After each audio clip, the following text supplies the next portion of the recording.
आपका स्वागत है भक्तिविद आकांक्षा में। सावन मास में पशुपति मंदिर की कथा सुनने के चमत्कार लाभ।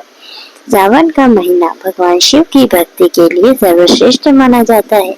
इस पवित्र समय में यदि कोई श्रद्धा से शिव कथाएं सुने, विशेषकर पशुपति नाथ की महिमा, तो उसके जीवन के सारे कलेश मिट सकते हैं। आइए जानते हैं पशुपति मंदिर की अद्भुत पौराणिक कथाएं और सावन मास में इन्हें सुनने से क्या चमत्कारिक लाभ होते हैं। पशुपति मंदिर नेपाल के काठमांडू में स्थित है।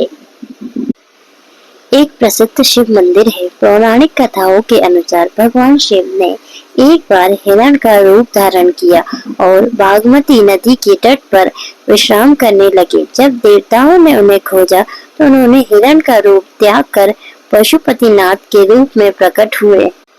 पौराणिक कथाएं। पशुपति मंदिर की महिमा। हिरण रूप में भगवान शिव। कथा अनुसार एक बार भगवान शिव ने हिरण का रूप धारण कर काठमांडू घाटी में विश्राम किया। देवताओं ने उन्हें ढूंढ निकाला और वापस ले जाने का प्रयास किया, लेकिन उन्होंने छलांग लगाई और उनका सींग टूट गया। उसी स्थान पर उन्होंने पशुपति नाथ रूप में स्वयं को प्रकट किया और कहा, मैं समस्त प्राणियों का रक्षक हूँ। दूसरी कथा। स्वयंभू शिवलिंग। पशुपतिनाथ मंदिर का शिवलिंग स्वयंभू माना जाता है, अर्थात ये शिवलिंग मानव द्वारा स्थापित नहीं बल्कि स्वयं धरती से प्रकट हुआ है। तीसरी कथा। चार मुखों वाला शिवलिंग। यहाँ स्थापित शिवलिंग के चार मुख होते हैं, जो भगवान शिव के चार दिव्य स्वरूप सघोजात, वामदेव, अघोरा और तव पुरुष का प्रतीक है। ये चारों दिशाओं की रक्षा करते हैं। चौथी कथा। पशुपतिनाथ नाम की उत्पत्ति। पशुपति का अर्थ है पशुओं के स्वामी, अर्थात भगवान शिव ही समस्त जीवों के मालिक और पालक है। उन्होंने यही स्वरूप काठमांडू में प्रकट किया था। पांचवी कथा। मोक्ष की प्राप्ति। ऐसा माना जाता है कि जो भक्त पशुपतिनाथ के दर्शन करता है या उनकी कथा श्रद्धा से सुनता है, उसे मोक्ष की प्राप्ति होती है और मृत्यु के बाद वह शिवलोक को प्राप्त करता है। छठी कथा। कलयुग का अंत और रहस्यमयी मंदिर।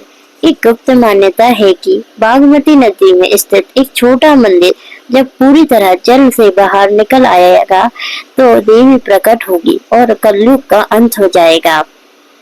सावन मास में पशुपति नाथ कथा सुनने के लाभ। जीवन में चल रही सभी दुख तकलीफ का अंत होता है।